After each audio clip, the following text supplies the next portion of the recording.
Hey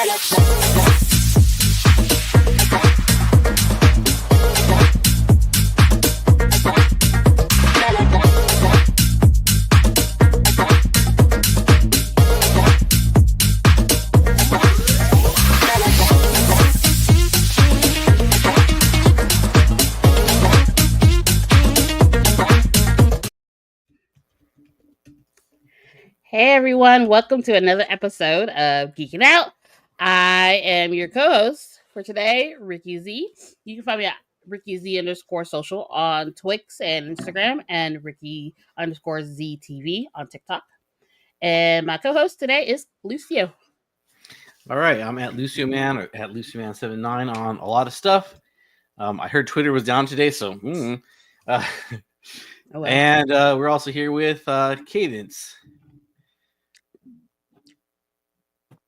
Cam, can you hear me? Okay, I can hear things again. Sorry. No, it's Is good, this my man. turn now? Yep. Okay. It's me. Okay. Sorry, I'm having a little technical difficulties over here, guys. So please bear with me. It's your boy Cadence. You can find me on Twitter at Cadence Third World. You can find me on Facebook at Cadence Nova Kane. And yeah. All right, before we get started, make sure you like and subscribe. Like, share, subscribe.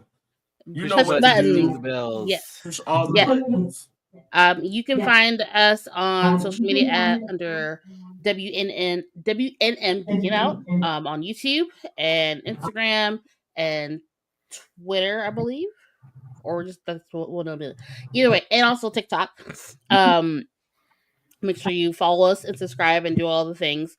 And let's see. Oh, so like always, we do a drinking game, and because we're talking about the new season or reiteration or continuation of Daredevil Born Again, the drinking game for tonight is Daredevil. So whenever you hear the word drinking or hear the word Daredevil,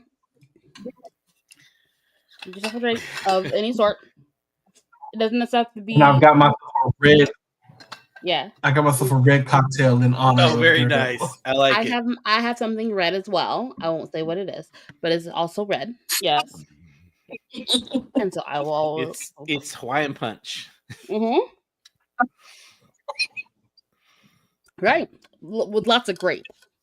Lots of grapes. So and many cannons. grapes. So many grapes. Right. Ooh. Okay, so just so you know, the first 2 episodes of Daredevil Born Again have been out for like a week now, give or take. Mhm. The new episode comes out tomorrow. It comes out on Tuesdays. I believe that's right. Okay, cool. Spoiler alert. If you haven't caught up on it Probably, yeah. if you haven't watched it yet, go ahead and either wait for us. Get to it. Yeah, get to it. Yeah. And stay on top of it so you can join us here every week to talk about this. All right. Yes, I had to help my kid figure out where to put the peanut butter away. Cool. Where you got it from? Well, so in his defense, mother pulled out the stuff for him to make a sandwich. Oh, okay. He didn't want what I made for dinner, so I offered a peanut butter jelly sandwich. I pulled out the bread and the plate and the knife and the jelly and the peanut butter, and I said, "Do what you will. Make sure you put it back." That's all I said. Way more than we do. If you don't want what we eat, it's survival night for you at our house. You just get to scrounge up whatever there is. Yeah. Well, it's I'm not getting you any peanut butter.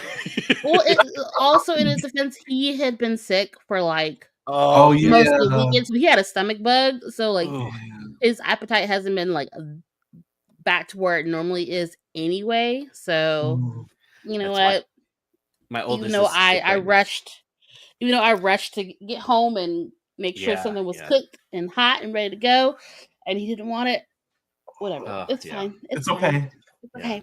It's okay. My oldest is sick right now, and so she's subsisting on the Mexican equivalent of the what are they, the brat foods, because it's like, what is it normally, was it bananas, rice, applesauce, tomato, or no, not tomato, what's tea? Toast. Toast. Mm-hmm. In Hispanic households, it's beans, rice, and tortilla. Oh, nice. Actually, Oh my gosh. no, I kind of like that though. Yeah, She's surviving over that. Well, good luck to her. Yeah. Made both of Your their kids too, man. appetites returned. Yeah, Yes. it's going around, man. Oh yeah, it's awful. It's It's brutal. season. It's a scheme. Look, It's a all I know scheme. is that I had to miss a day of work, so Yeah. that's all I can say. Amen. I had to miss a day of work to take care of my son. That's okay. All right, so we are going to talk about, before we head into the new season of Daredevil Born Again, as always, I'm gonna let Lucio take over a little bit, but we always do something cute and fun, usually a quiz of some sort. And the quiz that I chose was, are you She-Hulk or Daredevil? Because technically the last time we saw Daredevil was in She-Hulk, right? Yeah.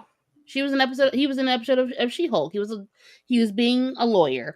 He also had a And brief cameo in Spider-Man No Way Home. yes, he did. Yeah, I don't know which one chronologically was last. Ooh, that's a good She-Hulk question. was last. That's Okay. what I thought. Yeah, I think She-Hulk was last. So we briefly saw him in one of those episodes. And so when given the opportunity to decide whether or not if we were either She-Hulk or Daredevil, we were all She-Hulk.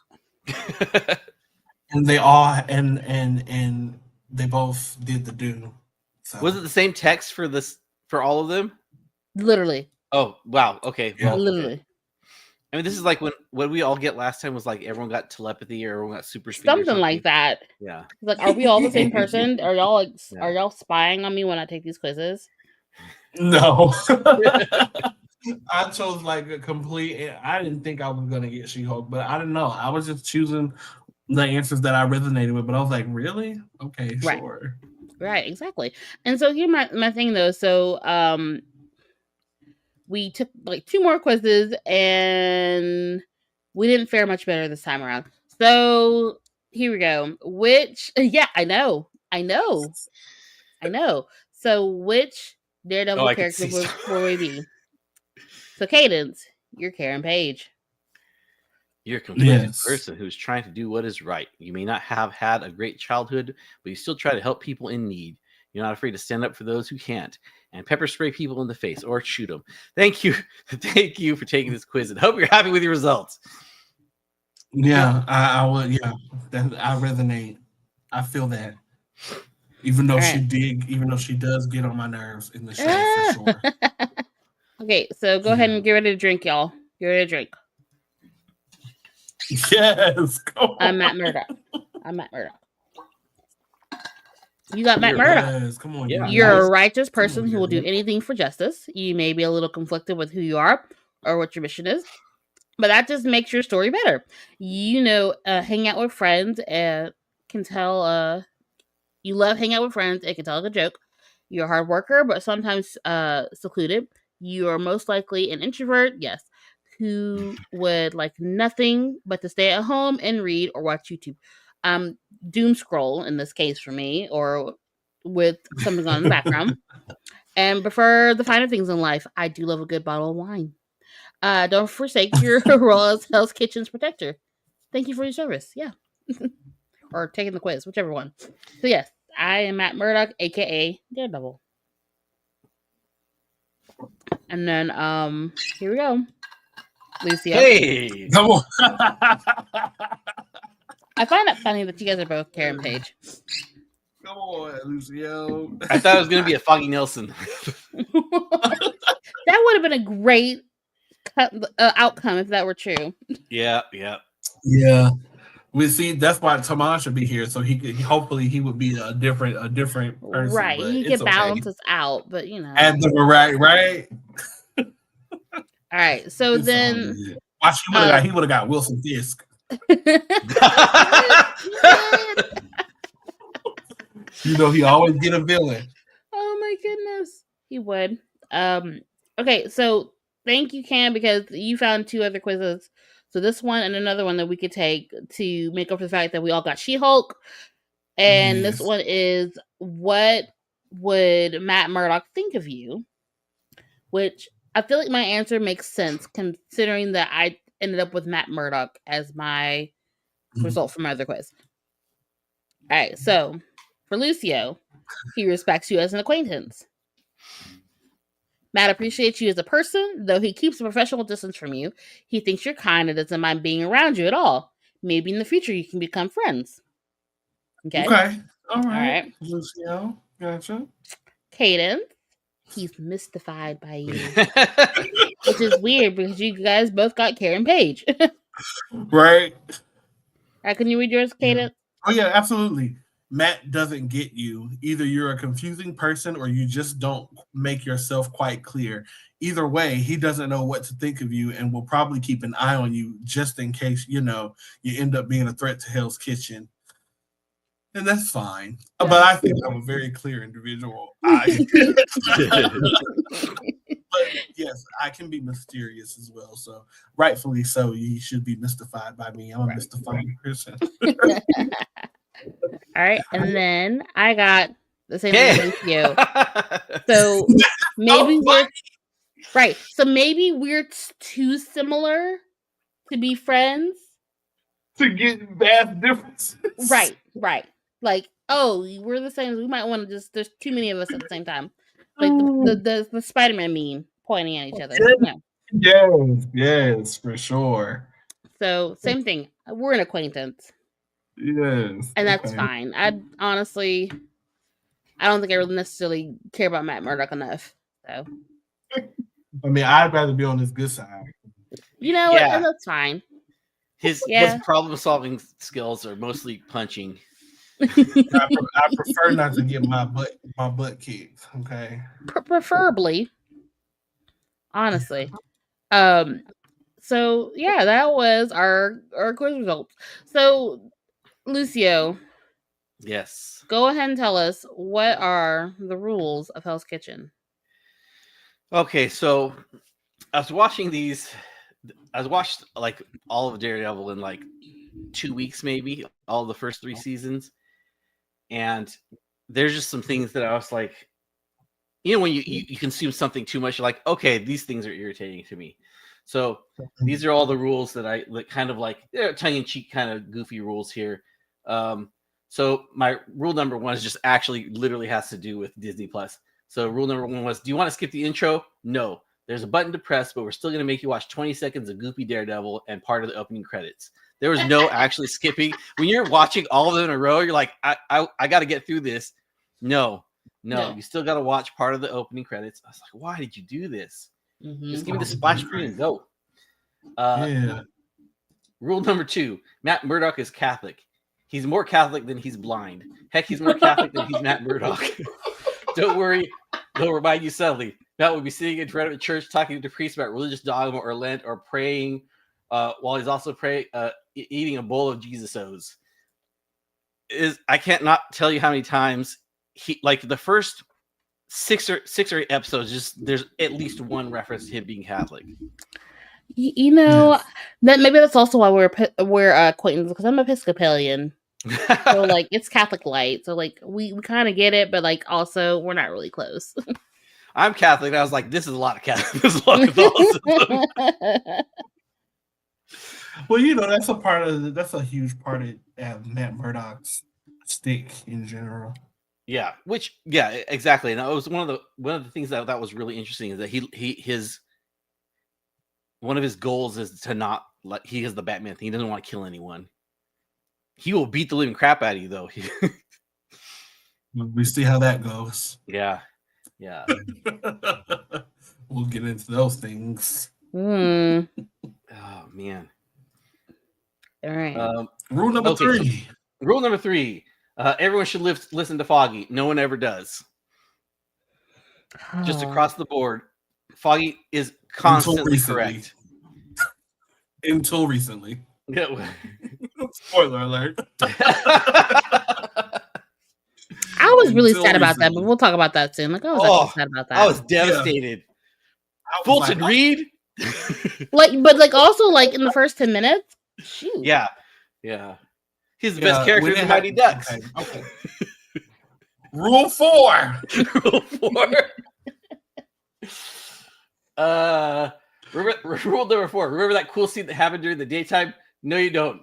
Hell's Kitchen has 23 hours a night. It's the only way to explain how everyone is always doing stuff at nighttime. I mean, that makes sense. Yeah. The underbelly of New York. Yeah. Just a quiet time. It does make sense. What do they need sunlight for? Yeah.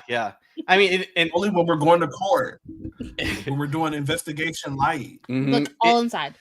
Yeah, it is. And I think that one of the things that was interesting about this was that, like, because Matt Murdock is blind, all the stuff that he does in his apartment, the lights are always off. And I did have to adjust the light on my TV to, like, the brightest it could go, because I was just like, I don't know what's going on right now.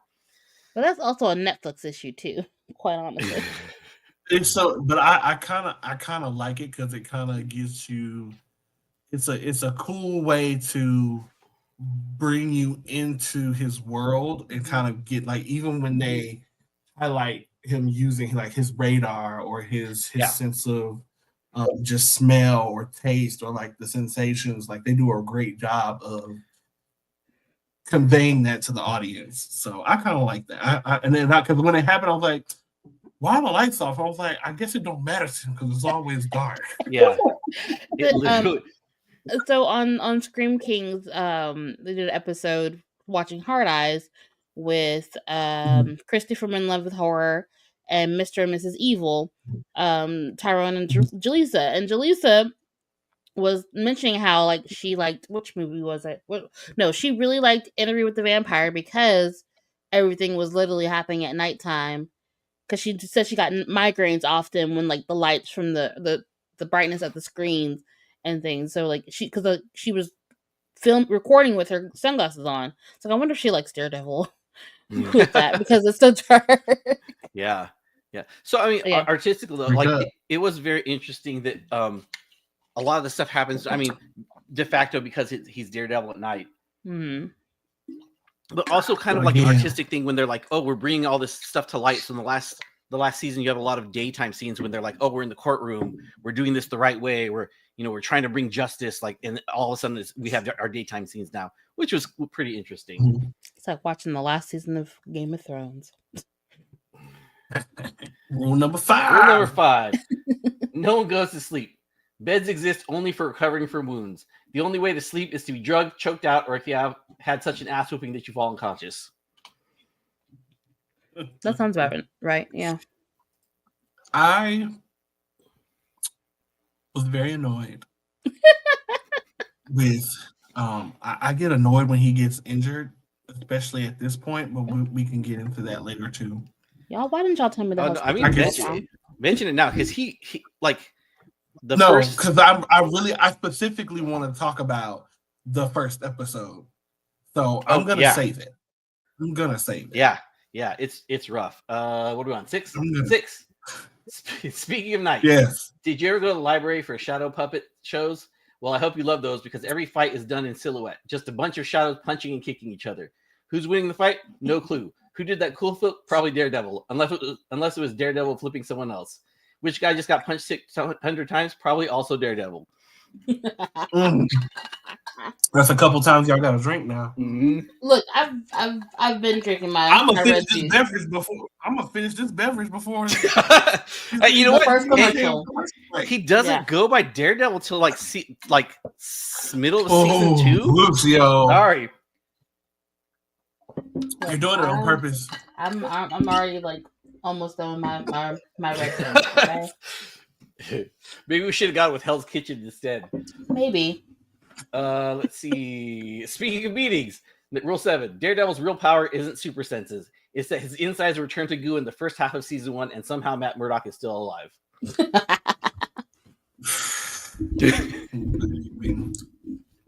Oh, see, so our drinking game is whenever you hear the word Daredevil, you have to take a drink. So that's the game for the night. Oh man. Mm-hmm. So get yourself a cocktail and participate. Or whatever you like. Welcome. Yeah. And welcome. Hi. We're happy to have you. Yeah. We are talking about Daredevil, and spoilers are in tow. Yes. Oh God, I did it again. And also this. Yes. Okay. What's that? Rule 8. Rule number 7. Rule 7 was beatings. Rule 8 is guns. There's only 2 types of guns in Hell's Kitchen: handguns and automatic weapons. There are specific rules for each of these. For automatic weapons, you can feel free to shoot these, but it's spray and pray only. Go ahead, use up all them bullets because we know Daredevil is going to do backflips and dodge all of them. Handguns. Severe restrictions on shooting handguns. You can own them, you can point them, but you're only allowed to shoot floors and ceilings, and only when Daredevil is trying to break your arm. So Cecil, hey, like welcome. DVD. Welcome to Geeking Out, Cecil. We've only been on air for 20 minutes, and the amount of times we have said I didn't think it was going to be this many this early. It's been a lot, and so this cup was full. It was. And then, that's Cadence's third cup. No, and I only have one more cup left, so but this is my first cup. Yeah. Let's see if I can get through this one without saying it. Okay, Good. This is our last one, rule 9. Speaking of arms, everyone in Hell's Kitchen has had at least one broken arm, and almost every one of those has been broken by some guy dressed in a costume. Don't worry, they have great hospitals with proprietary technology that can heal an arm between episodes, sometimes between scenes. What was that nurse's name? Oh, what was her name? Rosario Dawson was her name? Yeah, Rosario Dawson. That's wow. Because she bopped between all 4 of those shows. Yeah. I don't remember what her name was now. We're not gonna look it up. Oh. If you guys remember the name, if you guys remember the nurse of that Rosario Dawson Temple. played. Yes, Temple. Claire. Yes, Temple. Literally bopped throughout all 4 shows. So, and never seen again since Disney. I was surprised she was in that, as much as she was. There was supposed to be a love thing between them, or longer than what it was. A little bit. There was a little bit of flirtation. She was supposed to be, so she was supposed to be Night Nurse too, but they did this stupid merger of Claire Temple and Night Nurse, and they never used her again. And they say they claim they did it because they had plans for that character in their films. Okay, but here we are.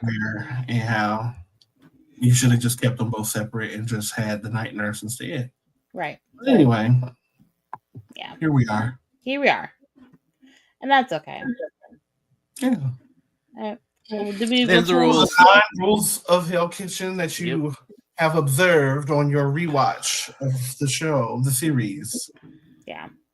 And I don't disagree. Those are very hilarious observations. Yeah. It was just goofy. It was it literally was the first one was trying to skip through the thing. I was like, why do I have to do this? And then I was just, the other one was I stopped paying attention to fights because I can't see what's happening. And some of the fights just didn't matter. It was just watching Matt Murdock get punched so many times. That was literally 10 minutes of Born Again. I feel like I saw the fights. I don't know. I kind of, again, I have a different appreciation for it because it just kind of makes you, it's just kind of suck not to see it as fluidly, but again, it's kind of nice to go from a third person moment to literally kind of feeling what he feels, seeing what he sees, and being in that situation of how is this happening? Are you kidding me? It's not time yet. Okay, we'll get there. Well, do we want to do a break, Ricky, or do we just want to go into a quick summary of the seasons? Let me I would like to grab another beverage that is not this. So let's do a very quick commercial break, and we will be right back here. I guess I'm screaming about the next season of Interview with the Vampire. I'm obsessed. I decided to watch that show. I was having a migraine attack and it lasted for 5 days. So I couldn't watch anything, too bright or whatever. That's why I wear sunglasses when we record. It's literally to make sure I don't get migraines. But I found that I was looking for TV shows and movies to watch that was like, I guess happened at night a lot or was dark. Yeah. So I watched an Interview with the Vampire and I'm like, this is good. It mostly took place at night. It was perfect. I loved it. So I absolutely love that show. I'm screaming about that show. Yeah, me and Christy did a season 2 review Ooh. last year. It was last year.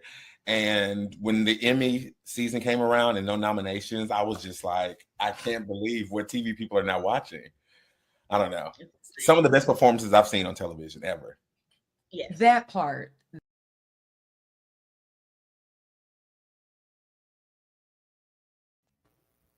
All right, that was Scream King. So that was the actual scene that I was talking about earlier, with Jaleesa talking about her glasses and getting her migraines and how like the dark overlay for certain shows like Interview with the Vampire actually was very helpful. But right now, Scream Kings is on hiatus for the month or so because right now we're doing Scream Queens for Women's History Month, which you will see me on. Yes, you'll see me on there on Wednesdays, same time, 8:15 Eastern Standard Time. That's so cool. I know, it's been fun. Like, it's all these women that are, well, I mean, except for me, that's all very much into horror. I'm just learning. Mm-hmm.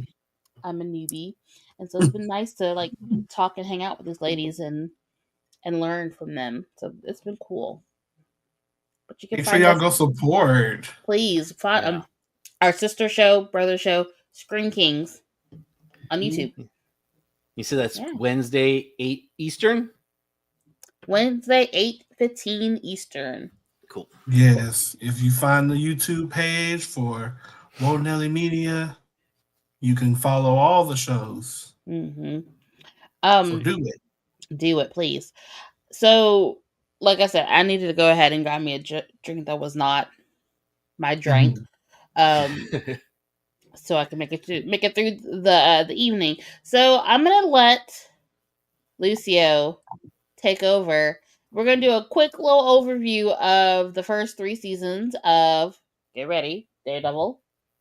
Before we dive into Born Again, the first 2 episodes. Now, I'm going to be honest with y'all, folks, my friends out there in the world, that I've watched the first season cognitively, paid attention to it, years ago. Now, if I watched second or third, it's because it was sitting in the background. I don't remember it. But of the 4 Netflix shows that are now on Disney Plus, so out of the 4, so that would be Daredevil, Jessica Jones, Luke Cage, Iron Fist. I was more of a Luke Cage, Jessica Jones fan than the other 2. And I tried to get into Daredevil just to be able to watch Jessica, not necessarily watch it, but to be able to like connect the dots between the shows. But the Defenders. Yeah, the Defenders. I don't even get to the Defenders yet, which is fine. I'm okay with that. I might get to it eventually, but not now. I'm okay with it. That's crazy that you didn't get to the Defenders. That's insane. I mean, because I didn't care about 2 out of the 4. Luke Cage and Jessica Jones were in it, so by default, you should have watched it. I'm pretty sure there was something else I'd rather have watched instead during that time. Ricky, it came out 3 years ago. The Defenders? No, it did not. It's almost been like a decade, I promise you. The Defenders. Now I want to look. Go ahead, Lucio. Oh no! So just like a quick rundown of the season. So season 1, we meet Matt Murdock and his antagonist Wilson Fisk. And what I thought was really interesting is for the first season, I don't think either of them goes by their moniker. Which was for me, it was really interesting because they're leaning into it. It ends up being more of a television drama than a comic book TV show. And the writing in it just was excellent across the board. Like all 3 seasons. Was it Vincent D'Onofrio? Right, is Wilson Fisk, and every single scene that he's in, it feels like someone's. Let's just, from personal experience, let's just say at one point in my life, someone had a little fire going, and they're throwing cans of spray paint into the fire to dispose of them. And I was like, this is really dumb and dangerous. That's what it felt like the entire time. Every scene that Wilson Fisk is in, I'm like, this is just an explosion waiting to happen. Yes. Oh, all right. So pause right there. Yes. What year is it now, Cadence? Yeah, it's 2025. So now but that makes it even worse. It's been about a decade now. That did nothing to help your case. No, other than the fact that there might have been something better for you to watch on Netflix at that time. For the past 15 years. Look, you know how many times I've watched Buffy and Steven Universe since then? Exactly. Exactly. You're not doing. You're just digging a deeper hole there. No, you're just comfort. digging even more. No, just digging. That's fine. Okay, I will shoulder that. That's fine. I will die on the hill. 2017, is that when it came out? Yes. The Defenders, yes. Defenders, yes. Yeah, 8 years ago. That's crazy. Well, yes. So when it comes to season 1 of Daredevil, I vaguely remember that season. It was definitely like a not so much a origin story vibe, but like a establishment of the world and the characters, kind of that building that groundwork and that foundation. And I think that Charlie and what's that man's name? Charlie and what's his name? Vincent Dion D'Onofrio.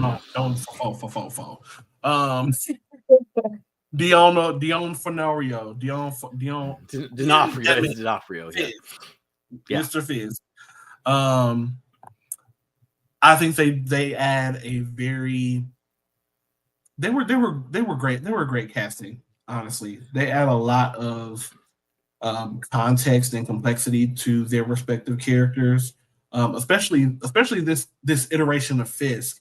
His execution of the character is very different from what we've seen before. It's not as aggressive. It kind of comes across more how you see Fisk in not even necessarily the animated series either, because it's even more of a quiet power, a quiet strength that almost borderlines on like psychotic. Not even joking. He could probably be diagnosed with something. He is a scary human being. Yeah, I mean, and even when he's threatening, he doesn't even have to do anything for you to feel threatened. He has that monotone flatness, but still manages to give a sort of emotion to the character that it's weird. He does a great job of it, what he's doing, but it's just it's haunting.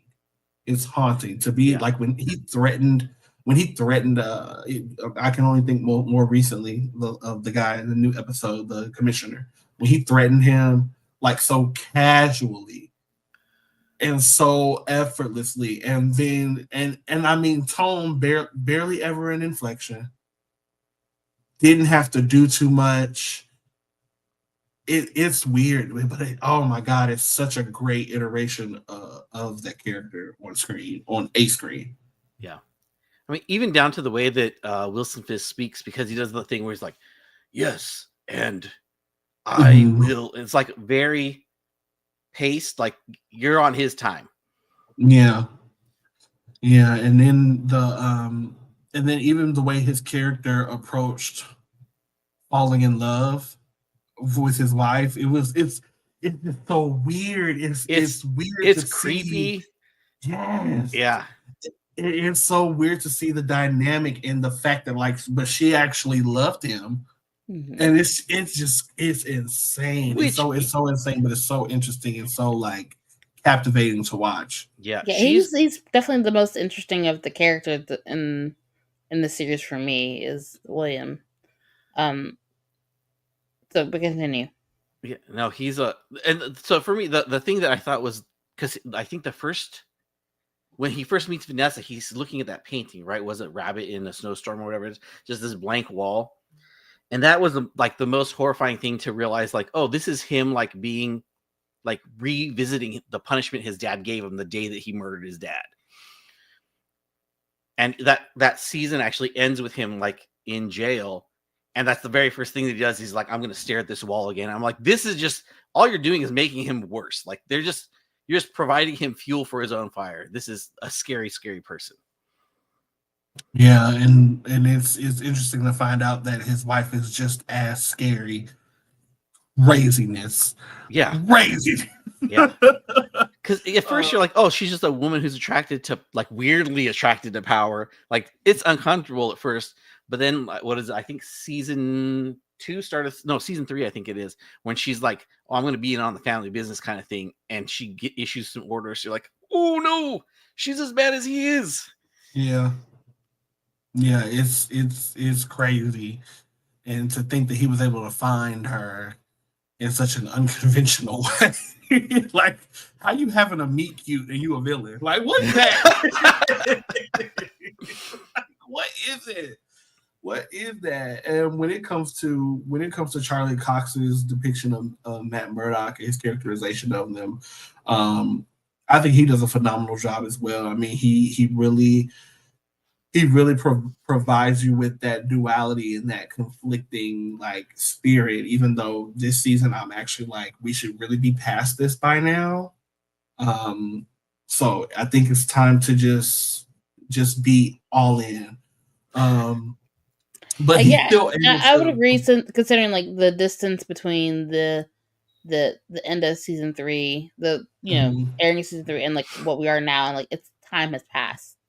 So like, there should be, I guess not necessarily like different, but something else slightly elevated. Yeah, it can be exhausting with the whole, oh, I'm gonna walk away from this because I don't want to get wrapped up in my powers and fighting crime, and then people around me get hurt and people I love and blah blah blah. Oh no, I have to do it because I have to be just and I have to fight for the people and protect them. Oh no, but I can't do it because people just keep getting hurt and I'm not being a big enough help. Oh, but I have to step. Never ending. Well, the saying goes, if you ain't shitting, then get off the pot. It's a horrible cycle. It's annoying. The entire time, all the time is struggling with like, oh, can I, like, the way to solve this problem is to murder.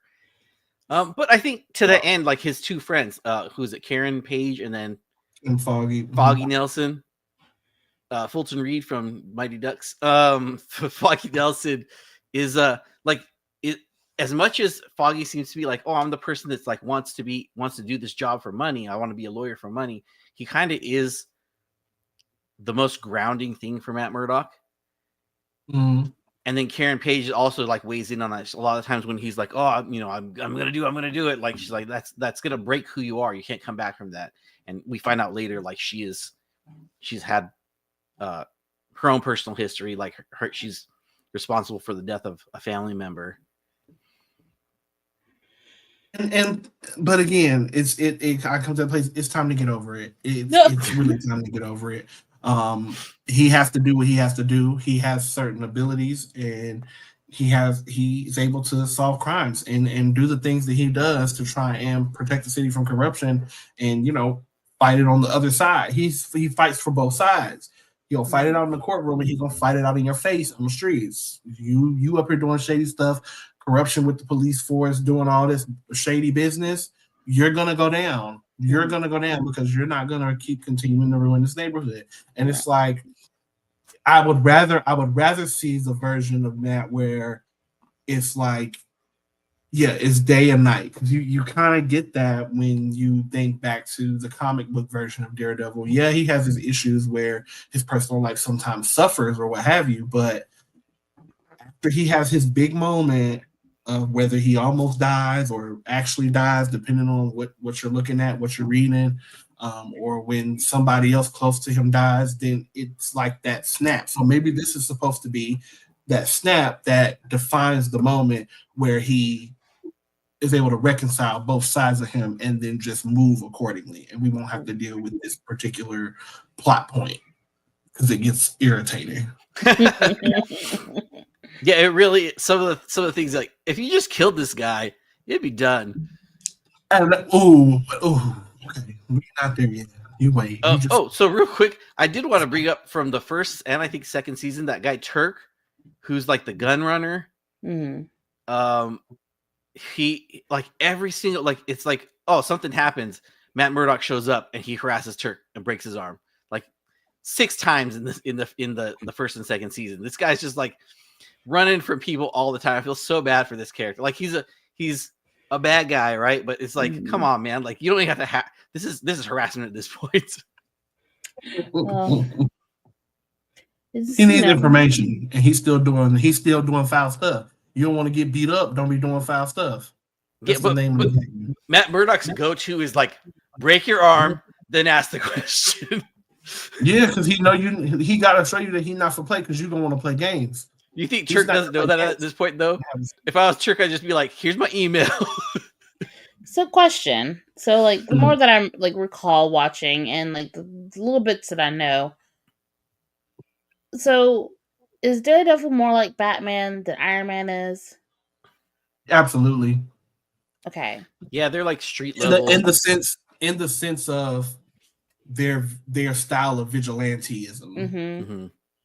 They're absolutely or a poor Batman. Let's put it that way. Yes. The unfortunate part, poor, and also Batman is like super detective and is always ahead of his villains, and Matt Murdock is not.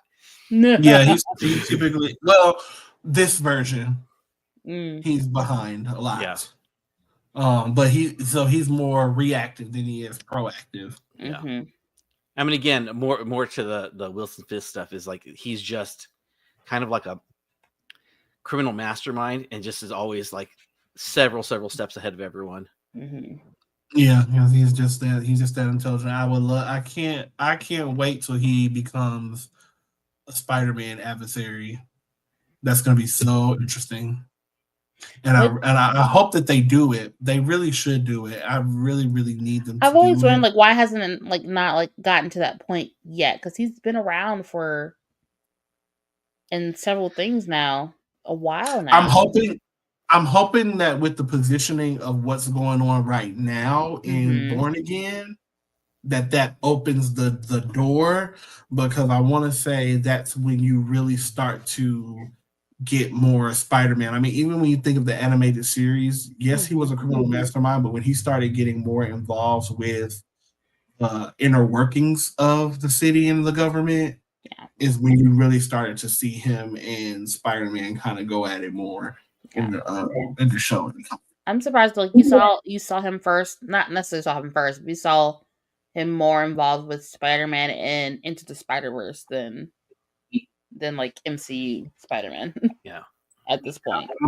I'm hoping that we see that soon enough, but I feel like part of that is because they're not so much looking at people's individual stories a lot with Marvel, as we all know, because they're doing the whole multiverse thing. So a lot of content that may be in a specific character's movie, they want it to trigger and link over to the next movie or to their ultimate design, which we've discussed, and Marvel should invest more into individual storylines instead. And if you want to tack something in for a cutscene like you used to do, great. If you want to throw an Easter egg in the middle of the movie, great. But you don't have to hinge the entire movie around what you're looking to do next with the character for the team up, the big team up that's coming up. I guess, and I don't know why I never really thought about it, because it's like there's so much that they could cover, and so much that it's already interconnected in some way, that it could be overwhelming to even think about like what should we do next ahead.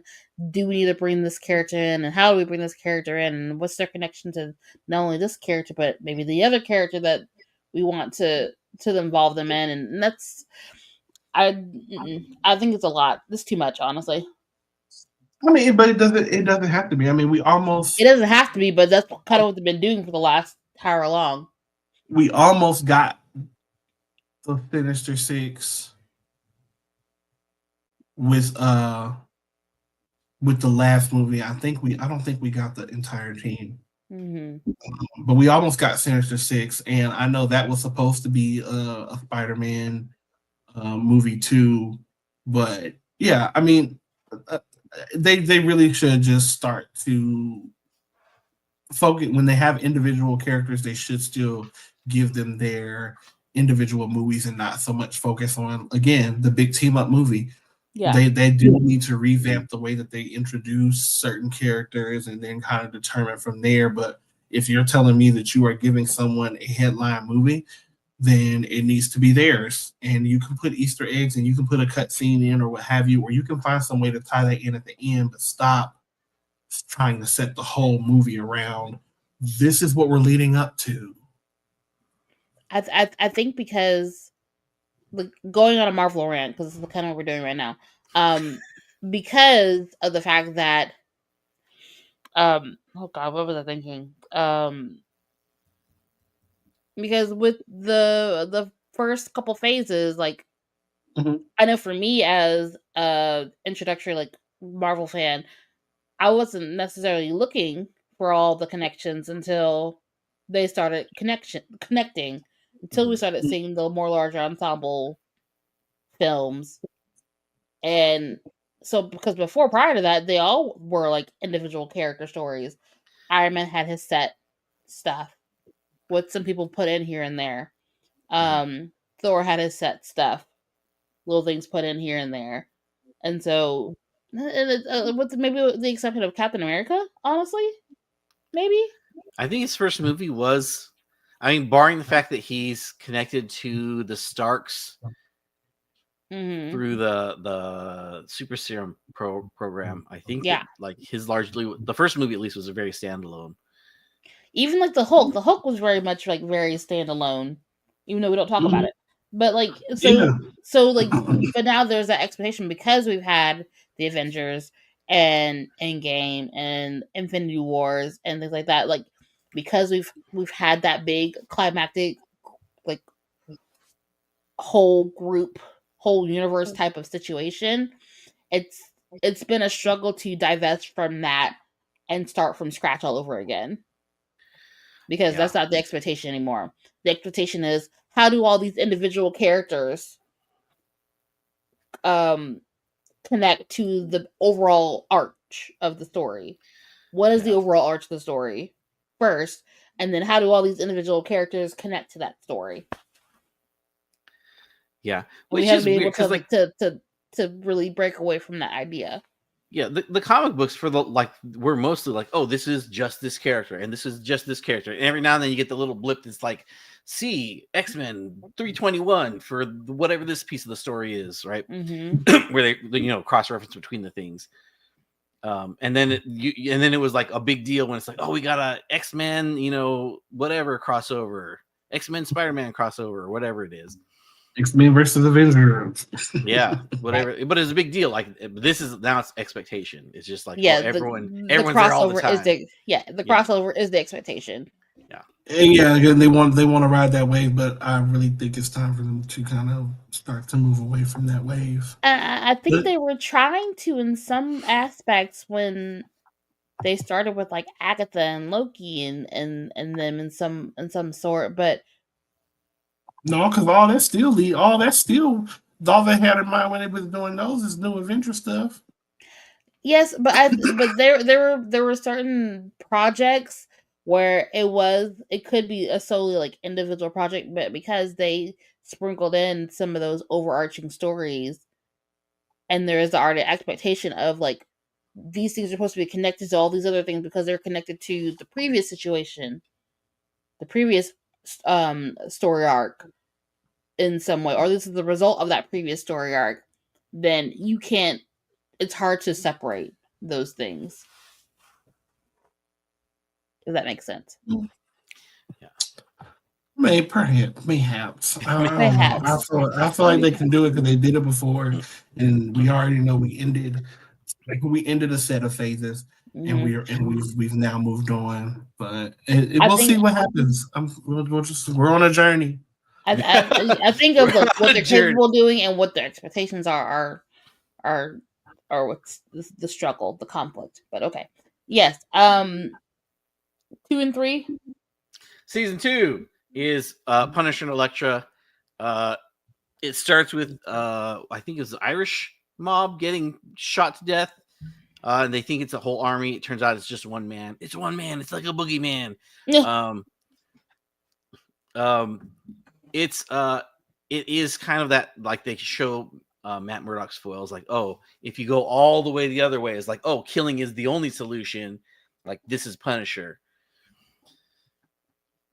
And at the same time, you also end up with Elektra, who's like his love interest for that season, who is also kind of another foil, because she's like the mysticism part of his background, and she is the like kind of the antithesis. Like she not that she thinks killing is a solution, she's like, oh, killing is just a thing that I do, because she's kind of psychotic.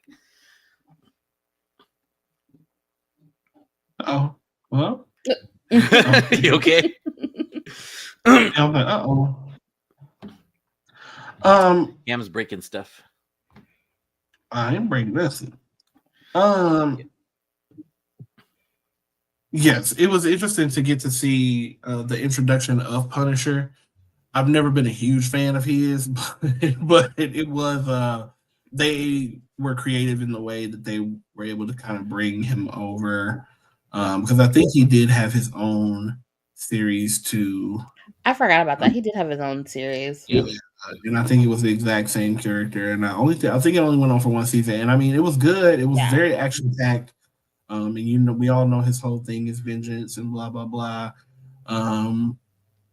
So they did a good job introducing that character and giving them a reason to be connected with the whole, him being one of the clients of the firm or whatnot.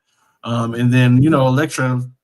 It's always cool to see her. I don't know how I felt about the actress that they casted for her. I feel like I wanted more from that.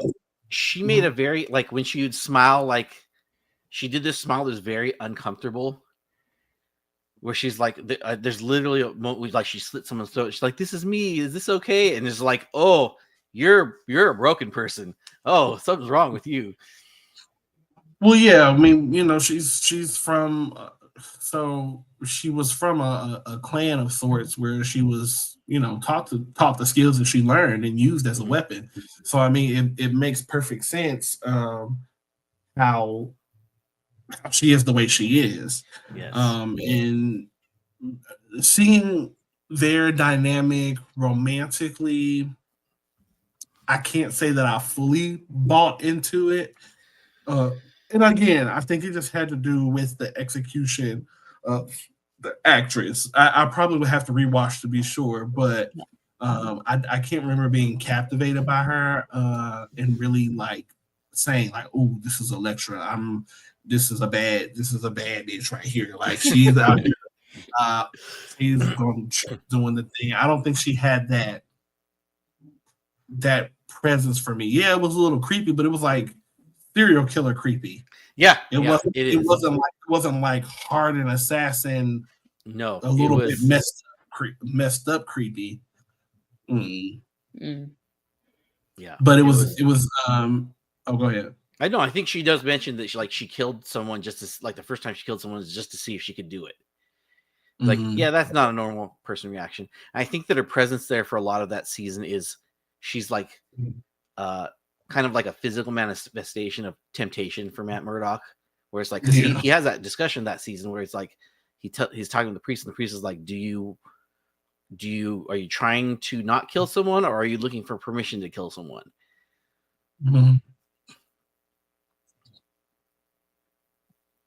I, for one, Okay, we'll get there. We're not there yet. No, I thought it was a very interesting. They do a lot of like, Karen is doing a lot of investigation, so they really build on that character. Foggy's very much the like the North Star for Matt Murdock during that season. He was like, no, you can't be doing this stuff, man. You stop that nonsense. Yeah, so we call it the heart. Yeah, the heart. He is.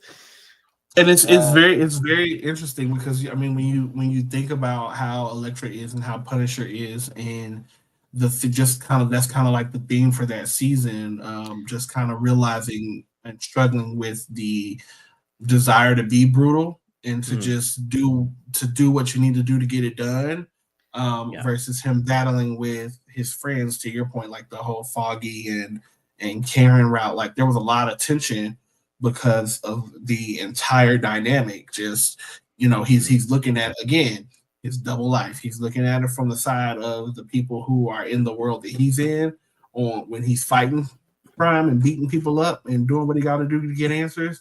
And then you're dealing with the other side who's like, oh, but you're a lawyer and you've got morals and you were supposed to uphold the law and da da da da da da. And you really get a lot of that conflict in that season, to kind of figuring out who is he going to be and is he going to be able to reconcile that. And at that point, I thought we had overcome this. I thought this was going to be the moment where we were going to overcome that. We got to constantly go back to that well. Just for spoiler alert, we're going to come back to this well a lot. All right, so that's season 2. Season 3. Season 3 is Kingpin and Bullseye. There's a lot of broken people in Hell's Kitchen, apparently. Bullseye is the kid who's just he's like a kid who's naturally gifted at being able to aim at stuff. He can hit stuff. And they show him like throwing a baseball at a wall and just constantly hitting that exact same spot and gradually digging a hole into this wall. And Wilson Fisk, in the meantime, is from prison, and then once he gets out, technically still in prison, but not in prison. He's in a suite that his company has secretly bought. He's under house arrest in a place that he owns. It's not really house arrest, I guess, if it's your choice. But yeah, a lot of Wilson Fisk machinations, and then Bullseye just being a monster, human being that has no compunction about hurting or killing people.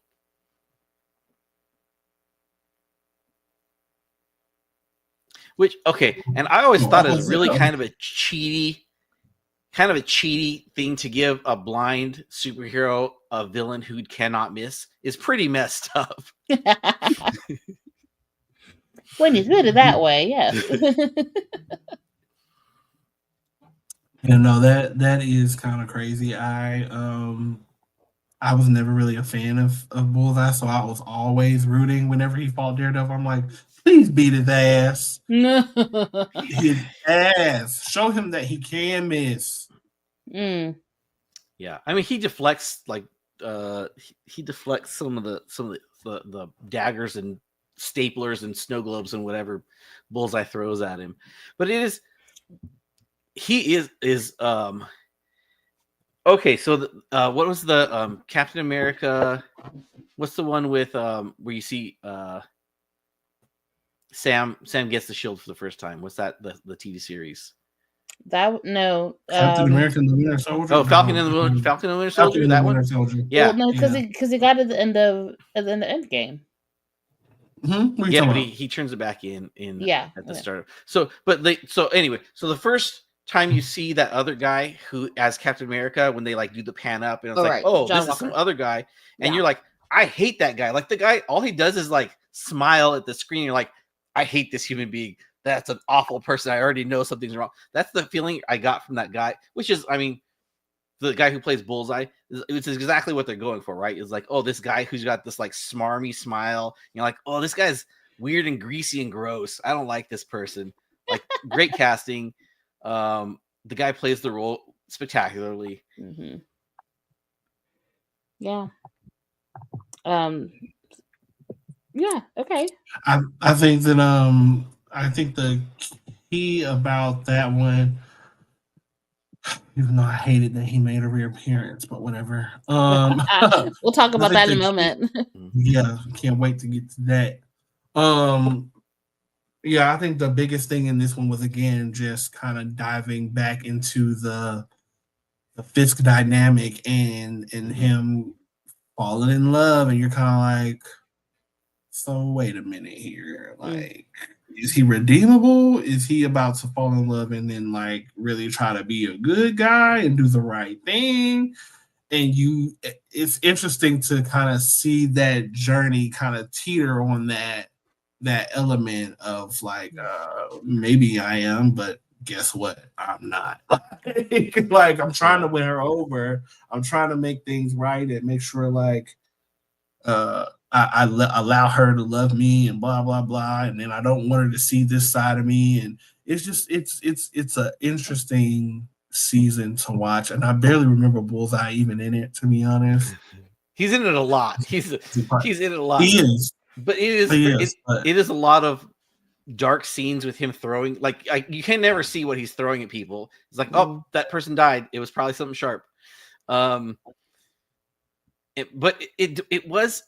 Oh, you actually. So you wanted to mention the interaction with Vanessa and Fisk, like they're like coming to this like, oh, I'm going to be part of the team thing kind of situation. Like let me in because I'm just as capable as you are, and I'm ready to be that ride or die chick. What you talking about? Yeah, that was a moment where I was like, she's as bad, if not worse than Fisk, just because she's like, oh, was kind of seeking that out. And for Fisk, it seems like it's a thing that he ends up, not that he pursues it, but the pursuit of whatever his goal is. He's like, oh, I want to be this for the city. I want to change the city. I want to make it better. And he's willing to do whatever it takes. But for Vanessa, it's kind of like she was kind of seeking out this opportunity to be a monster, I guess. She's like, oh, we don't need... Good. Go ahead. No.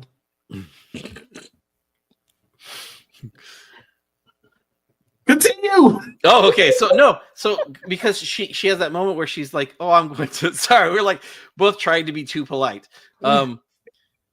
She like Fisk offers an opportunity, like this thing. Oh, we're gonna do this with this character with this. With Ben Ulrich, right?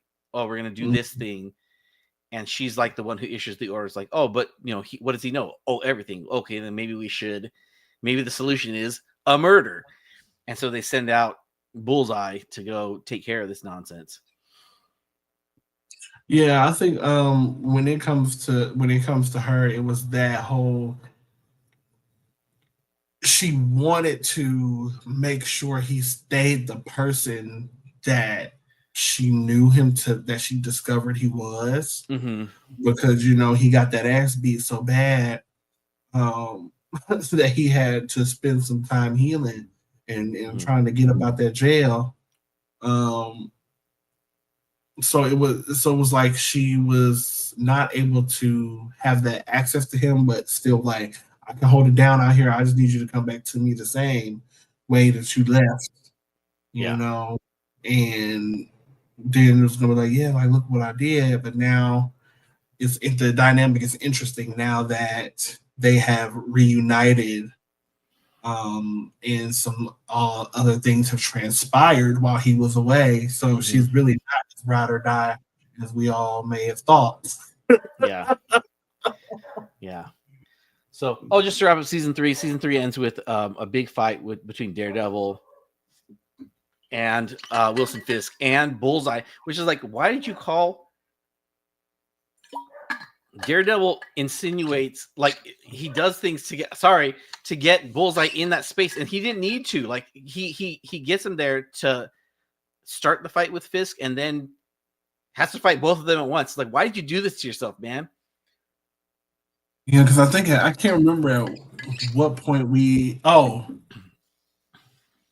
was that in Echo?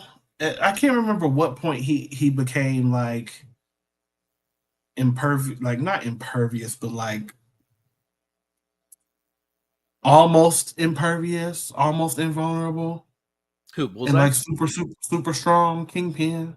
Oh, Kingpin. I don't know. I think because the Might have last show that I remember was Echo for him. Yeah, I know he was in that, and I think we got a little bit more insight on that. I can't remember, but I can't remember what exactly happened to where he Because was he able was to be. Well, no, healing because in he the was. beginning of Echo. Yeah, but he was definitely pretty strong, and almost damn near impervious in season 3, for sure, which was surprising. I mean, he's a big man, but it's like, and it's so crazy because it's like he's a big man, but he's not. Mm. It's weird. Yeah. But yeah, season 3 was, I think, a pretty good ending. But I'm glad that they were able to find a way to bring it back, even though Netflix did not decide to renew when they have canceled when they have continued worse shows for less. Very intriguing, but we know they sometimes make questionable choices. But it's nice to kind of dive back into this new iteration of Daredevil under Disney and their business. So yeah, I can't wait to get into it after this commercial break. Yeah. All right. We'll come back and we'll go ahead and get started talking about Daredevil, Born Again on Disney Plus after this quick commercial break. Amen. Don't judge me, you guys, because I know there's some love out there for my Buffy, the Vampire Slayer. I must say, I'm nervous, but eagerly anticipating this Buffy reboot. Yes. I hope they don't do me dirty. They don't do us wrong. Yeah. But Sarah Michelle Gellar is there, so we will be there. I'm very excited to see what they will do. Yeah. I'm coming back to Sunnydale happily. I definitely have more confidence than I've had in the past whenever they've brought up someone wanting a reboot, especially like prior to all the stuff about Joss Whedon coming out. Like if they were talking about it without Joss Whedon being a part of it, I'm like, nah. But if Sarah's involved, I have more faith in it. Yes, I'm gonna trust. Yeah, so that's what we're excited Yeah, about. I must say, yeah.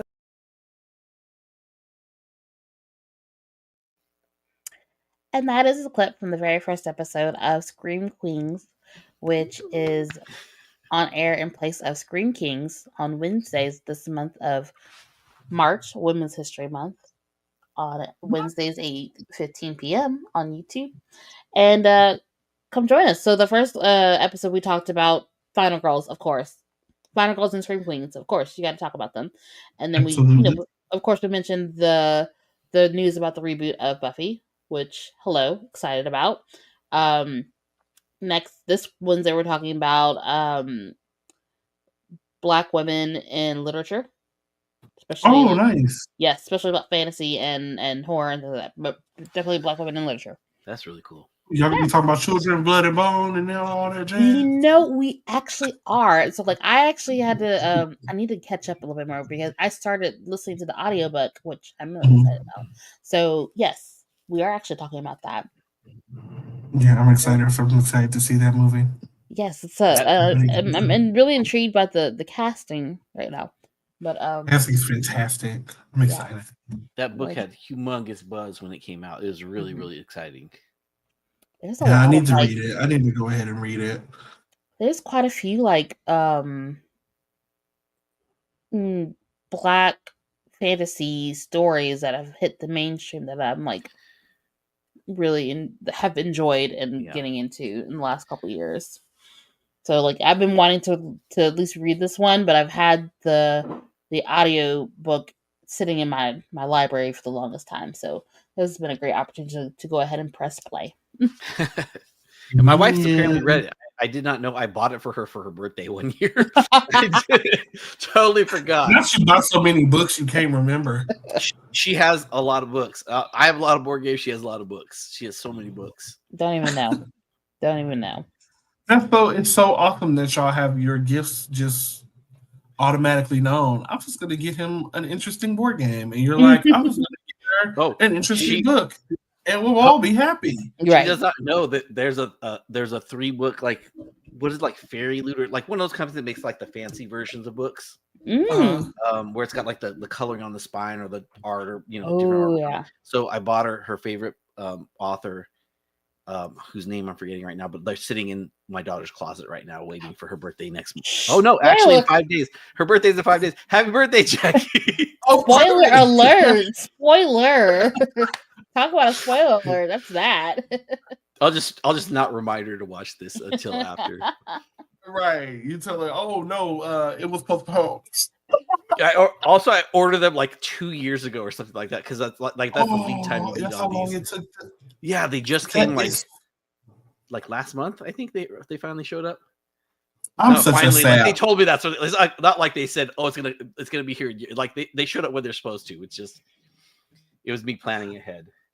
I am such a sap. That is just so heartwarming. Oh, what love! I tried. What joy! I love. I know. So yeah. Okay. Either way. All right. So Daredevil, Born Again. Let's I got the hiccups. fucking go. Okay, I want to get to the bottom of this. really quick, the opening credits of this show, like I was watching the opening credits of the other one, I was like, whatever, like it's goopy Daredevil city stuff. This one was actually very interesting because all these buildings crumbling, like it's the Statue of Justice and the Liberty Statue and Statue of Wilson Fisk, and then like some government buildings all crumbling, and they all form Daredevil out of it. Sorry guys. But I was like, oh, that's really interesting. There's like all these parts of him, including Wilson Fisk, that are shaping and defining him in this very moment. Yep. So we are. Yes, so we start with Murdoch, Karen Page, Foggy. Happy as can be, hanging out, going out for a drink with the police officers and the other lawyers at the local bar. Because who was it? Cherry's retiring, and they're celebrating him. But come to find out, Foggy is taking on this case. He's actually doing a little flirting at the bar, and the person that he's taking the case for he's got him hidden, supposedly. And because he's got some threats. Well, the person calls him, and he's scared because he feels that someone's at his apartment, because Foggy decides to hold the person at his apartment and not tell nobody. Right, and not tell anybody. And so this person's freaking out, and next thing you know, he's out on the street trying to calm this person down. Murdoch decides, oh wait, you know what? Let's go ahead and put the suit back on. Go ahead and try to find. So it was more like you heard commotion on the other end, didn't know what was going on, and of course, Matt Murdock with his super sense of hearing and eavesdropping ass, which is fine and necessary, but and he knows there's a commotion. He's like, "What's going on?" And he finds out the guy, and the guy that they're representing, they normally have helped them out of other jams. And so and so now he's calling scared, and we don't know if this was like a planned little setup moment, or if someone was actually coming for this person, because I don't even think we ever got to the bottom of that either.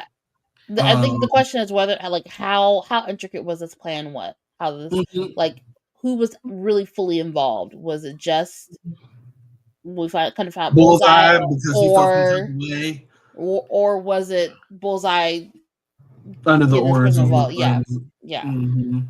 And I was shook. So and it was crazy because like you see Daredevil get to where he needs to be, but then he listens all the way back down the way, because his hearing is just that far. He can hear. He can hear literally like two buildings away. Honestly, he can hear a mouse piss on cotton. So he just. Yeah, that's what he can hear. He can hear everything. He can hear anything. Oh, you're right. On Wikipedia, that's what it says. Sorry. It's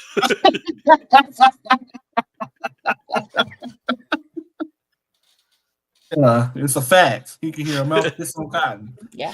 So you can he hears something else approaching them, his friends, and he tries to get there in time Man, that gun No, fired off. he hears the conversation that Foggy was having, and the guy Mhm. said, "Sorry, Foggy. He made me tell you where to find you, or he wanted to know where you Oh. were." See, I missed that little part then. Yeah, it was a that's when he knew he needed to go back quickly, get back to Foggy and It Karen. seems like it was planned to pull Yeah. Matt Murdock away from Yes. Foggy. And the only people that would be capable of doing that would be Bullseye and Fisk, because they're the only two who know who the fuck he is. Yeah. And yeah, so just to see Foggy get shot, and I was hoping and praying, I'm like, okay, he's gonna pull through, the ambulance gonna show up. Where the fuck was the ambulance? That had to be 3 whole minutes. An ambulance should have been there. They couldn't have been that far from no hospital, no ambulance. But even That then, was like so much carnage, like so much stuff happened within that before like anybody else showed up. Like not even just the fact that Foggy was shot, like he got shot one time, right? He got like hit one time, and but then it was clean. I could tell it was a clean shot. Where it went through, I was like, that's his heart. It's gotta be. It was a clean shot, but also Bullseye comes down, gets a couple more folks, almost gets Karen, and then he going through that whole bar. Right, he went through the whole bar, like he did indiscriminately. Right. So like, and then Matt or Daredevil comes through and starts like kicking some butt. But by that point, like the bar is tore up. Yeah, and I think they mentioned in the courtroom how many people, like he kills like 13 people, or Bullseye kills like 13 people in that. They go to a whole other apartment part of the building and kill people along the way while they make it to the room. I was rooting for Daredevil to beat that ass. I was like, oh, hell no. Not my man Foggy. I know you fucking lying. And even though I have like a love-hate relationship with Foggy, because yes, he be getting on my damn nerves, but he is a really great friend and he's a sweetheart. Yeah. And he's right most of the time. Like 90% of the time, he's correct. I'm like, you not finna be out here killing this man, and we just got here. Right. We just fucking got here. When he got shot, I my mouth literally dropped. I watched it and I was just in pure shock. I said, I know. I said, Karen, you better figure it out. Keep that pressure on. I don't know what. I don't know. What's tourniquet? Come on. Yeah, I was. I think it was like 11 o'clock at night when I watched that episode. I was yelling, "What? What?" And I was pissed. I was pissed because why the fuck your suit ain't made of better materials at this point? That's what the fuck was pissing me off. You have been they got comfortable. Fight. That's what that is. Yeah, he should have that stuff that Fisk has. That like everyone that it Murdoch should be knows. diamond weave Kevlar or something. Them knives should have been bouncing off of him like fucking pebbles on the lake. I don't know. They should have been bouncing. That was ridiculous. I was like, you've got to be kidding me. And I mean, he's just getting hit up, but they was fighting. He was beating that up on his way, even though he couldn't block all of them and deflect them all. And he was just like, you're gonna die. You're just gonna die. So like this. So Daredevil is chasing Bullseye up to the top of the to the roof of the building and eating knives the whole way. Yeah, so they're duking it out on the roof, up until the point where it's very clear that Foggy's not going to make it, and he hears it. He's hearing his heartbeat crazy, and he's with Rot, which is like distraught. Like why? Like why? Why did you do this? Any better? That was. And Bullseye is just giggling like hee hee. Yes, I wanted to mess some stuff up for you. So here we are. That whole scene was just gut wrenching. It was like so. And again, it's like, yes, I know that it's kind of annoying not to be able to see like exactly what's going on, but it is so amazing to be pulled into the experience that they're having. And you just like, oh my God, they can't figure out how to get out of this bar. People are scrambling, trying to call the cops, trying to fight back. And you are just seeing stuff left and right. But Matt knows everything that's fucking going on in this motherfucking room. Yeah. And he's saving people while trying to deflect. he can't save everybody, and he's still trying to fight this man. You can see these things. You're looking at the movements, and it's just incredible to watch. It is incredible to watch. And I was hoping that he had killed that man when he dropped him off that roof. Oh, I've never wanted somebody. I have. A good splat, but no. Yeah, but I was just so overjoyed. I was like, "That's right, you kill him."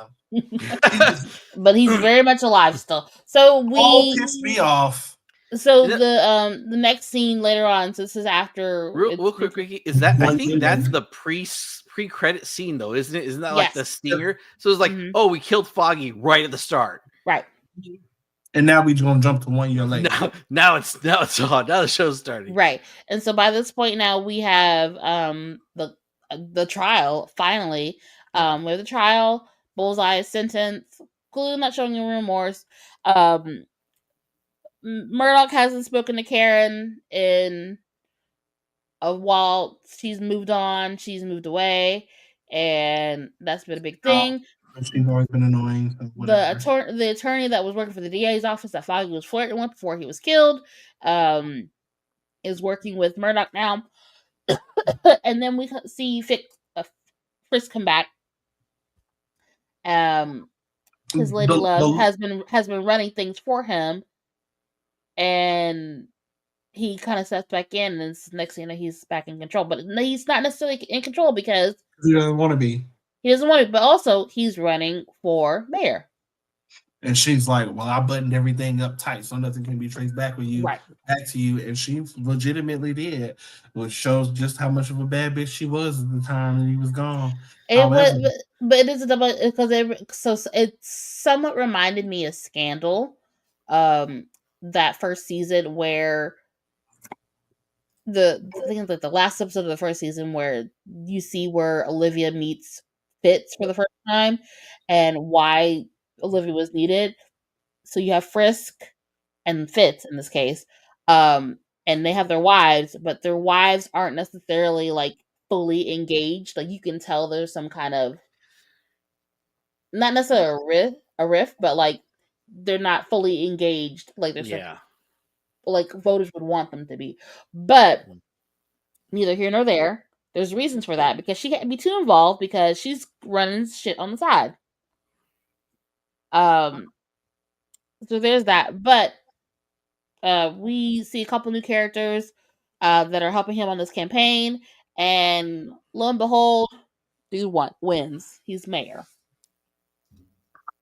The whole thing is reflective of the current state of affairs. Yeah, 1,000%. 1,000%. And it's all societal commentary. Mm-hmm. They just it's very it was very evident that even from the moment we find out he's running, and you see these glaring comments from people saying, "Oh, he's gonna get it shit done. He's gonna get it done. He's the guy we need. At least he's interesting." Yeah, it's all the bullcrap. It's all the bullcrap. Literally all the bullcrap we heard.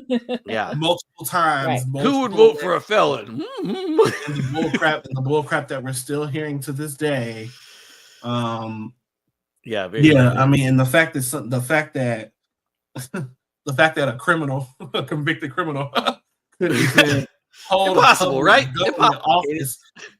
Like one would think, but again, it is a powerful social commentary, and it is very. It's funny, but it's not, and it is. There's weird parallel because it's like, his wife wasn't at the inauguration. Oh, she's just kind of like doesn't want to be involved. Oh, this is by design. This is not a coincidence. This is not a coincidence. This is all intentional. It's Marvel. It's Disney. Everything's intentional, and especially this. And that is how they grounded this year. That is how they grounded this season, and really made it relatable because you see you recognize it right away, immediately, just from the little things that they have people say. And the reactions that you get from both different spectrums, and it's just jarring. It's jarring, and it's laughable that to even see this play back in our faces in this manner. Yeah. Like, I mean, like with the same thing you was saying for like Homelander. So Yeah. See, I think Right. that's going to be the issue, is that there's parallels that people aren't going to see. No, they're going to see it. They're going to see it. They're going to see it because to them it's not necessarily reality. It's twofold. So like, there's going to be the folks that see it and they're perfectly okay with it, and those that don't see it at all and they're completely oblivious. There's that one spectrum of folks. I personally don't think it's a matter of being oblivious. I think that everybody's gonna see it, and you're gonna know it because the ones who see it are gonna acknowledge it, like, this is exactly what's happening. And then the others are gonna be like, oh, they're gonna acknowledge that it's happening, but then they're gonna say, oh, this is woke agenda, this is wokeness, woke, this woke, that DEI, oh. Yeah. So they see it, they're just not going to acknowledge it for what it is. Yes. So Murdoch is dating a therapist. And so at some point Frisk and Murdoch run into each other and they decide to sit down and have coffee. Great scene. That conversation was it was loaded. It's super loaded. Yes. And it makes you wonder, like does Frisk think he has the moral high ground here? Of course he does. I mean, that goes without saying. Again, it's reflective. So Fisk. Yeah. Of course he thinks that he's more morally sound than a vigilante. Like, motherfucker, you a whole villain. Like, you deal in drugs and illegal guns. Like, are we serious right now? Are we like? It's oh, hey, hi, surprise. It's the real Gale Weathers. Surprise, what to see me coming to the stage. Surprise, bitch. You thought you were last to me. But so like I was saying, of course, the fact that he even thinks that way is just insane. The conversation, like you said, it was a very good conversation. You really got that tension that they have with each other, but it was like such from like a respectful standpoint in a way, or like okay, I know what you can do to me, and you know what I can do to you. It really is like it's a pissing contest, and it is literally them telling like they're basically saying we're gonna fight at some point. Like there's no, they both know it. It was like I see you. Watch your back. Like right now we're at a standstill, a very a somewhat agreeable standstill right now, but we're watching each other. So keep an eye out. It also was like a little bit I think when you said like they have like a degree of respect for each other, because like oh you've lost some weight, you've gained some muscle, oh you're doing this, but it's like oh you're succeeding in your law firm. It's like oh like almost like hey I see you're doing well, I'm gonna wreck you. Or more on the lines of like I don't think that I wouldn't if the time came. Also I've been keeping tabs on you. Right. I do want to talk about how that law firm drastically changed. That law firm is busy as fuck. That law firm is a totally different law firm from. They're out of the apartment. Right. That's a totally different law firm. And the deli. From Foggy and Karen Page. We just talked about that pissy moment where that just ate me up. I was gagged, mouth on the floor. Well, the rumor is he ain't dead. It's comic books and soap operas. No one says dead. I don't know how I would feel about that, because I feel like that. I don't know. I think he should just be dead. It plays too much of your background's gone. It plays too much of it would ruin the motivation of. I agree. It would ruin the motivation of the series, honestly. I mean, in my opinion, because that was a major turning point for Daredevil, where he was willing to beverage. What happened here? Daredevil is the word. Daredevil's the word. I didn't sign up to drink with you people. The hell? You people. You people. I think that's the very first, like that opening scene. They basically, everything that grounded Matt Murdock is gone. Like he supposedly has not been in the costume for some extended period.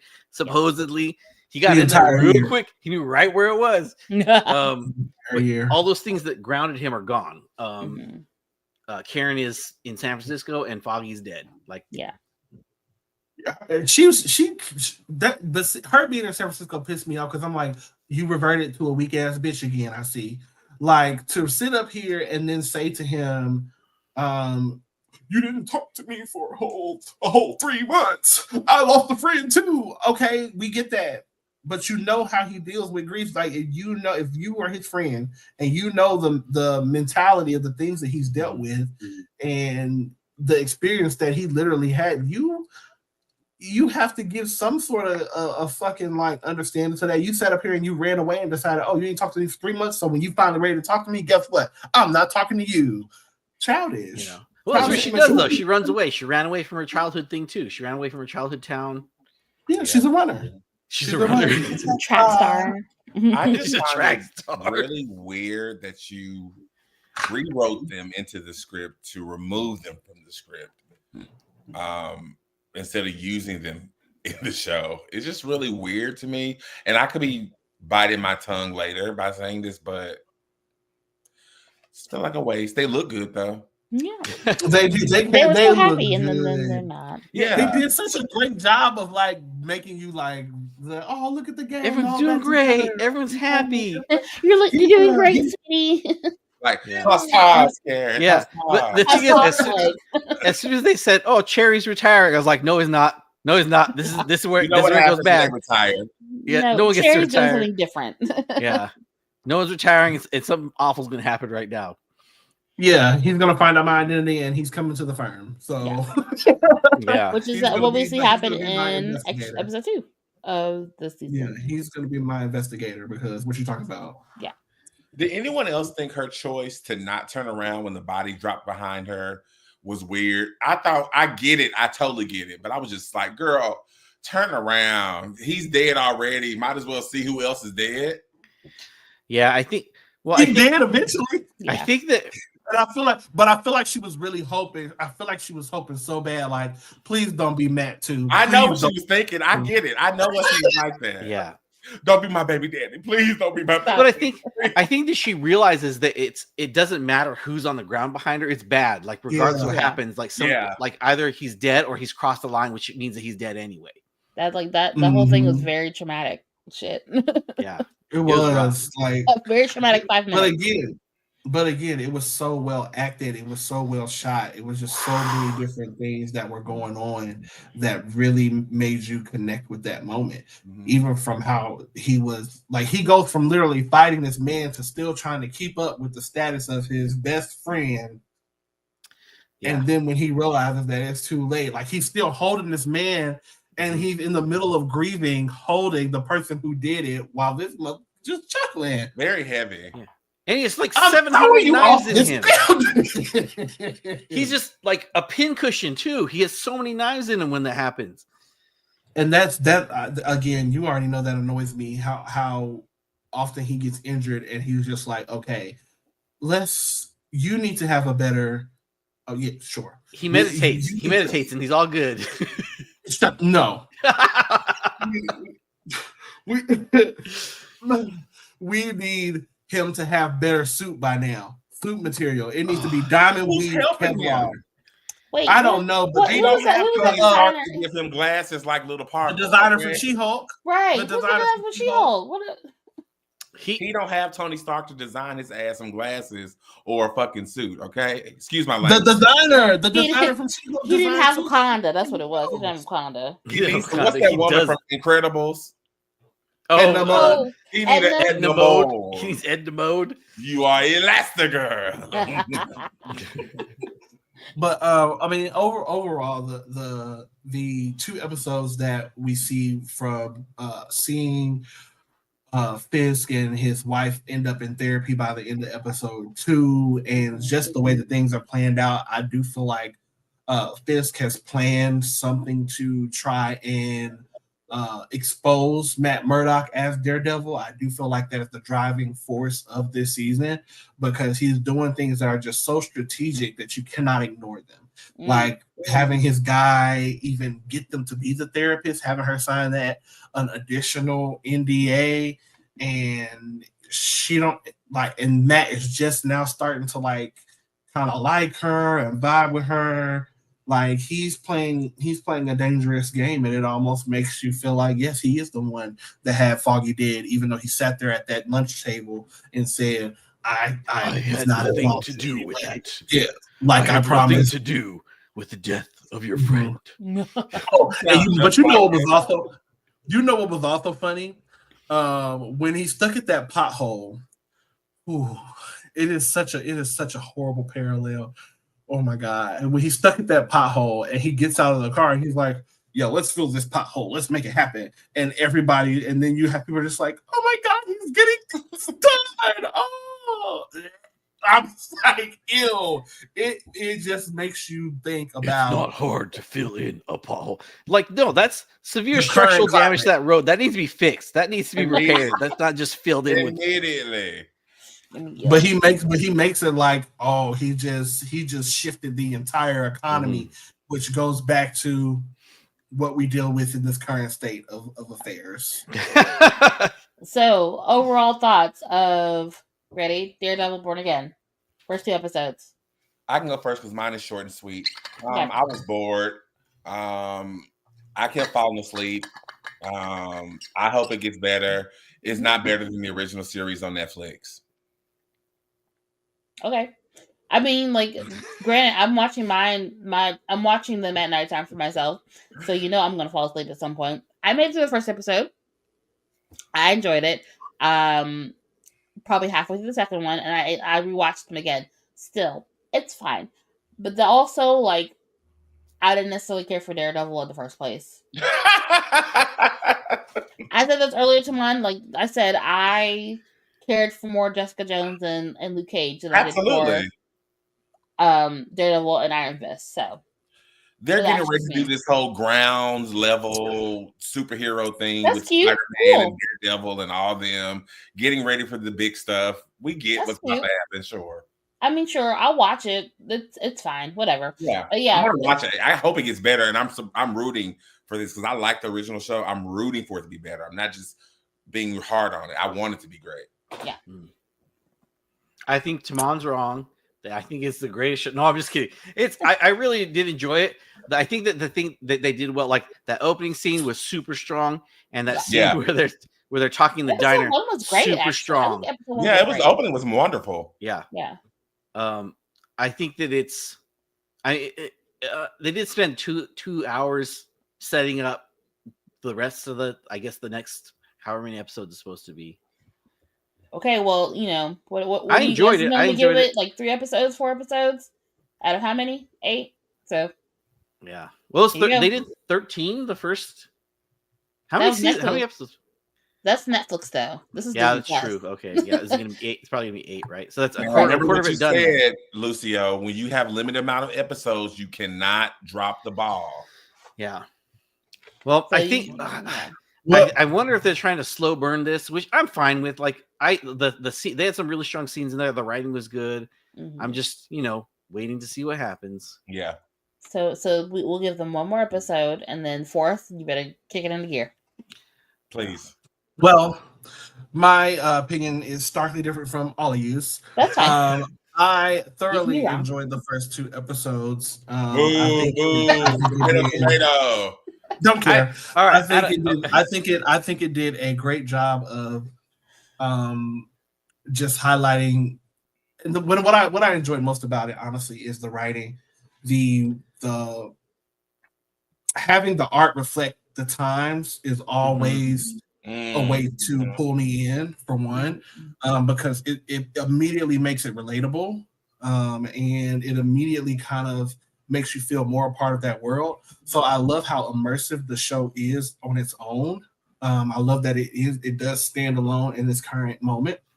And I also just thought the writing was solid, the acting was great, the action sequences are still phenomenal to me. Yeah.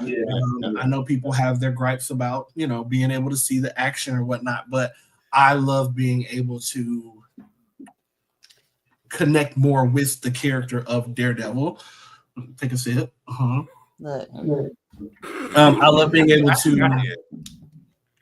I love kind of being able to experience his power set, like his abilities. The way that they do the special effects is phenomenal. And yeah, so I thoroughly enjoyed it. I'm looking They got forward Disney money to now. correct Disney but money. I am looking They got forward mouse to money. where it goes. And I do think that it is going to take us for a wild ride because it's got some real good bones being formed here. So I'm excited. I'm looking forward to it. I mean, I'm Yeah, probably like a same. 4.5 out of 5. I'm excited for it. I'm willing to give it the time. So I guess for me, I'll just admit that I'm biased. I'm like, I don't. I'd rather have Jessica Jones. I mean, quite honest with you, like that's basically how I feel. But the thing is, I'm gonna watch it. I will find some enjoyment in it. But that's just that's my baseline with this. And see, the crazy part is, it's so funny because we're just so starkly different. Because I don't like Jessica Jones. Well, Didn't like it, don't like it, won't like it. It's just not for me. I get that.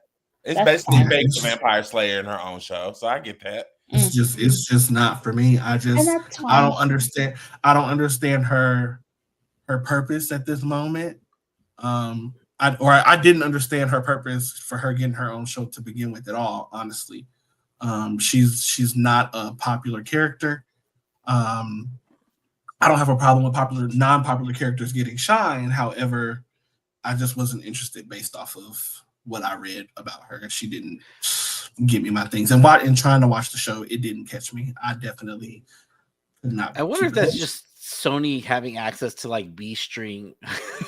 Yeah. Or I guess Netflix having access to B string heroes. Yeah. I think that's the answer. And wasn't Elektra in the Marvel, the Netflix The Defenders. She showed up in the Defenders because that was her being reborn again. Got it. And then the other guy in the Defenders, Luke Cage. Iron Fist. Didn't like the show either. Didn't watch it. No, it was good second season. It was better second season, but it wasn't good. It wasn't good. It was poorly casted and everything. I'm sorry, I didn't mean to jump all over to these other shows. I too am open-minded about this show, and I am rooting for it. And this is one of those shows I don't care if it's connected or not to what's going. Even though we all know it is in a very minute way. But speaking of this being separate. Speaking of, White Tiger. We didn't even talk about White Tiger. Oh, we didn't talk about White Tiger. No. So real quick though, who at the end of this season, who is going to be the Samuel L. Jackson walking in and introducing him to the? Hey, have you heard the Avengers initiative? Like which Marvel superhero? Do you think? There ain't no Daredevil being in no Avengers. No, but I mean, which Marvel superhero is going to show up late in the season? Bishop? Not that Bishop. No. Catherine Bishop. Oh, Kate Bishop. Okay. You want to join the Avengers with me and an older man that's Captain America? I wouldn't be surprised if they do a Spider-Man cameo. I don't. He'll be in Spider-Man. Daredevil. They're doing this. I mean, in Daredevil, I wouldn't be surprised if they put Daredevil or Spider-Man as a cameo. It makes sense to do it, but I don't know. I mean, I do know that Spider-Man will have all these people. Daredevil will be in that, and the Defenders are coming back. So whatever Marvel is doing, I guess because those Netflix series that are not Disney Plus, like they are canon. They are canon, but they're dark, and Spider-Man is very light. Now, comparatively, yes, comparatively. Because I can see things. Yes, because we've seen Matt Murdock and other people's things. We saw him in She-Hulk. That was very light. That was delightful. Honestly. It was delightful. It was very delightful and light. I could see him going into. He was in Spider-Man 2, which is also lighter than Daredevil itself. Not maybe necessarily like light and funny like She-Hulk, but lighter.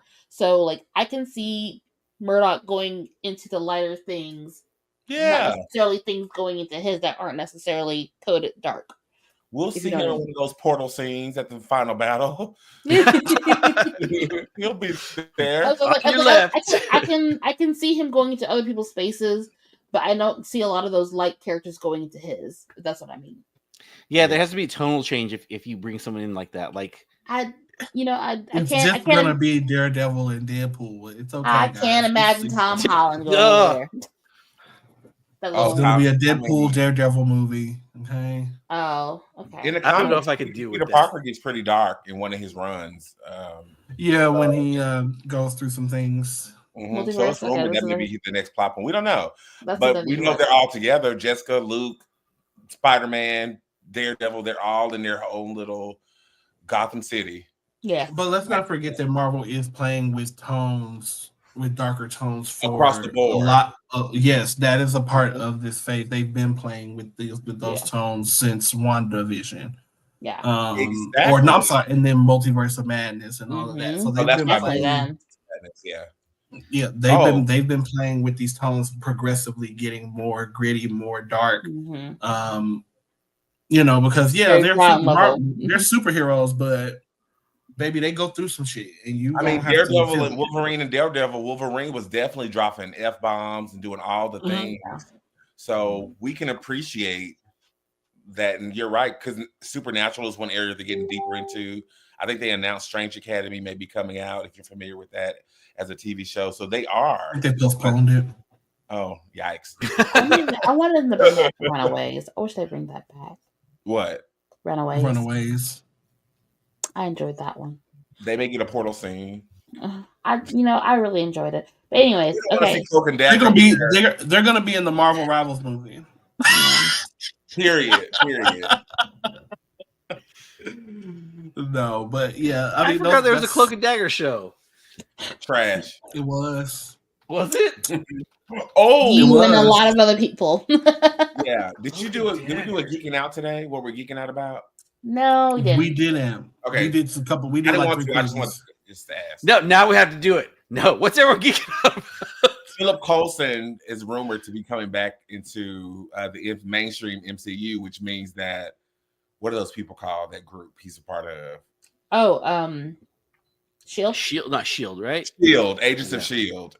Yeah, there's a rumor that Phil Coulson will be back, and hopefully Agents of Shield will become canon, and we would all be besides the Eternals part, we would all be. No, that's who's going to show up in Daredevil is going to be one of the Eternals, the red hair girl, or what's his name? Ben Affleck, Kit Harington as the Black Knight. Oh, yeah. Yeah, okay. Hopefully we'll see him again. Were we not supposed to see him in the next Doctor Strange movie? I think we were supposed to see him in the next Guardians of the Galaxy movie. Oh. I think it's supposed to be some Adam Warlock business. Yeah, that makes sense. Okay. Yeah. Okay. All Cam, right. what about Hell? Hold on. Hydra? No, period. But no, it's Hell Ghost Rider. I think he's gonna deal with Ghost Rider too. Are we getting Nicolas Cage version? Sure. Nick Cage. I'm want sure Nick you know Cage Nicolas Cage will do anything for a cameo. He will be in it. Okay, we saw what he did for The Flash. Yeah, I said it. Run, please. Give me my money. Run me my money, please. Oh my goodness. Oh, hated it. I have yet to see The Flash. I have yet because I don't want to support that dude. Okay. I feel that. I'm not. Why would I give my views to that when I could have watched Batgirl? But okay. That's the answer. You pirate it. You pirate things you don't want to financially support. Period. I don't know how to pirate. And we do not endorse pirating. Does not endorse pirating. I don't know how to. Therefore, I cannot. So therefore, I don't watch it. Yeah. Don't pirate stuff, guys. No. Daredevil. Jonathan Majors. Oh, well. Oh, I'm out. Right. Anyway, Okay. so on that note, y'all, thank you for joining us on this review of the first 2 episodes of Daredevil Born Again. Yes, You watch will it. probably Watch it. watch it. We'll definitely bring it back throughout, however many episodes they have this season, and bring it up every once in a while. Make sure y'all you like and subscribe. Turn Push on the those buttons. notifications. Turn on notifications, push the buttons. Make we sure you tired of follow telling us on all the social medias. You can find us on YouTube. We are also on TikTok, WNM Geeking Out. We're also on Instagram. Follow us on Nelly Woe Media. on something like that. On Twitch. We're somewhere around here. Make sure you follow, like, subscribe, and so you can keep up with all of us. Send Lucia, your tell carrier us- pigeons. Send a Yes, telegram. all those Smoke things. signals. We do all of it. I'm pretty sure we're on Share it Blue with your Sky, too. friends. Yes. All right, so Lucia, where can they find you? I am at LuciaMan or at LuciaMan79 on most stuff. All right. Come on. You can find me here on Geeking Out and on Scream Kings. You can find me on all platforms under Tamon Kane. Cam. Go Twitches. Go Twitches. Go Twitches. You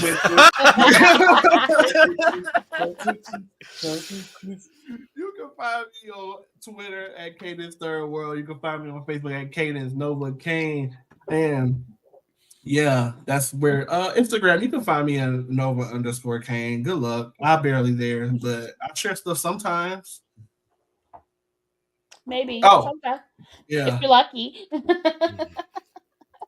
Yeah. And then you can find me at RickyZ_social on Instagram and Twitter. I call it Twix because I don't call it X. And then you can also find me at Ricky_Z TV on TikTok. And then you can also find me on Wednesdays this month for Women's History Month on Scream Queens.